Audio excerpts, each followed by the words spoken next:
To get his vehicle, John Wick travels to an Abram Tarasov-owned warehouse. As a result of John killing his nephew Iosef and brother Viggo, Abram demands retribution from him. Before John eventually makes it to his car, he is killing all of Abram's security personnel. A handful of Abram's men attack John as he drives off. The henchmen crash into Wick's car, severely damaging it, but Wick fights them off one by one before heading to Abram's office. When he gets there, John pours himself and Abram a drink. He offers Abram peace and decides to spare him. John is questioned by Abram on his ability to attain true serenity. John picks up the dog he took at the end of the first movie and brings it home. He phones Aurelio to come get the automobile, which is a disaster but still drivable. Nevertheless, Aurelio promises to solve it. In his belief that he has ended the assassin's life, John reburies his weapons and gold beneath fresh cement. After Aurelio departs, he views a video of himself and his late wife Helen on his phone. Later on that evening,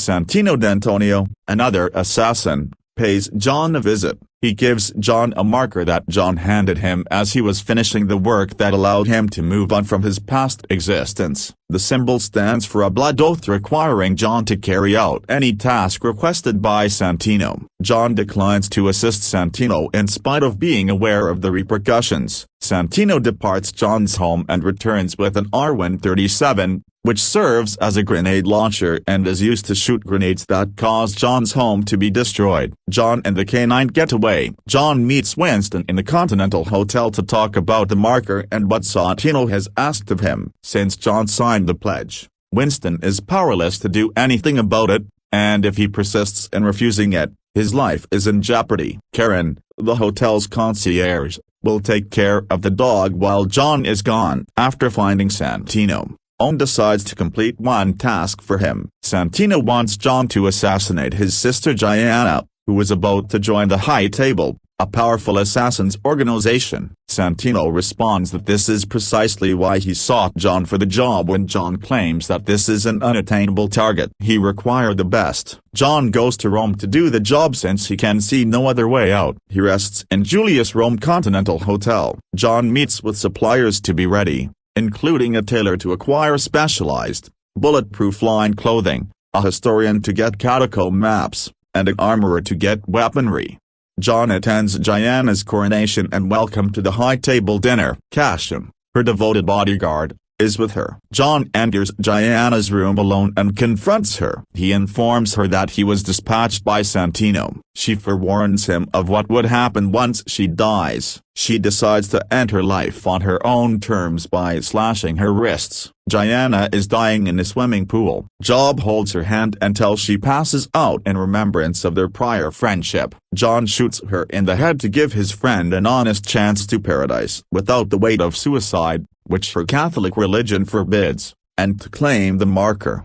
Cashin notices John as he walks away. Cashin draws his firearm, as does John, and each shoots the other, despite the fact that they are unharmed due to their bullet-resistant gear. John enters the catacombs, where he has pre-positioned the weapons he purchased earlier. Hundreds of Santino's henchmen attack him, intending to tie up loose ends by killing him. He believes Santino is betraying him and kills everyone before fleeing. Cashin catches up with him, and the two struggle until they crash through the glass of the Rome Continental. Because no blood may be spilt on Continental premises, John and Cashin share a drink at the bar. John tells why Santino asked him to murder his sister. Cashin understands, yet he cannot let his ward's murderer go unpunished. He exits after paying for John's drink. Then John notices Santino's mute bodyguard. She informs him in sign language that she will be meeting him. He responds in sign language that if she continues to follow him,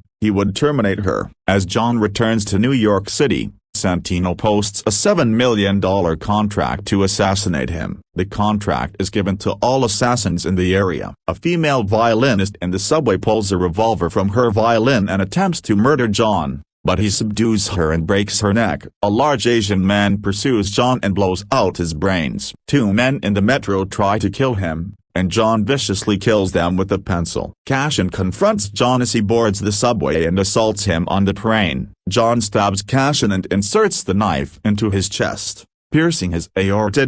As a professional courtesy, he lets Cashin survive, assuring him that if he takes the knife out, he will bleed to death. Cashin is left on the metro by John, injured. John approaches what appears to be a homeless man and asks for his assistance. Job hands him a coin and requests to be transported to him. The homeless man murders two janitors who are looking for John. Him is revealed to be the Bowery King, an assassin who once had a run-in with John and was left with a scar on his neck as a result of it. Because John saved him, the Bowery King now considers himself unbreakable. He is also aware of the bounty on John's head and is inclined to accept the deal. But John persuades him otherwise. John is able to track down Santino with the assistance of Bowery King. John visits a museum where Santino was preparing to take his seat at the high table. As Santino's men try to stop him, John interrupts the celebration and kills them all. Before fighting Ares, John chases Santino through a hall of mirrors. John manages to stab Ares and then abandons her to die,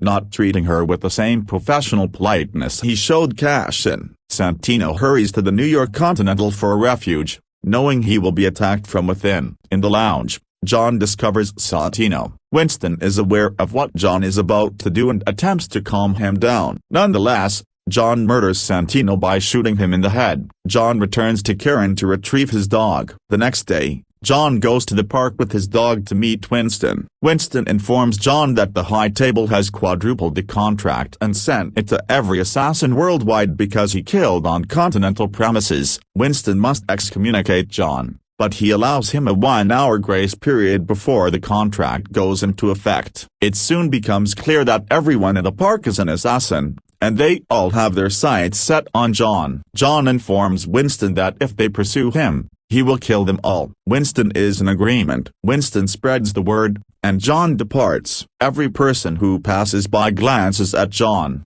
knowing who he is and what he wants from him. Job has no choice but to take the dog with him and run. Thank you very much for watching. Subscribe to see John Wick Chapter 3 movie explanation.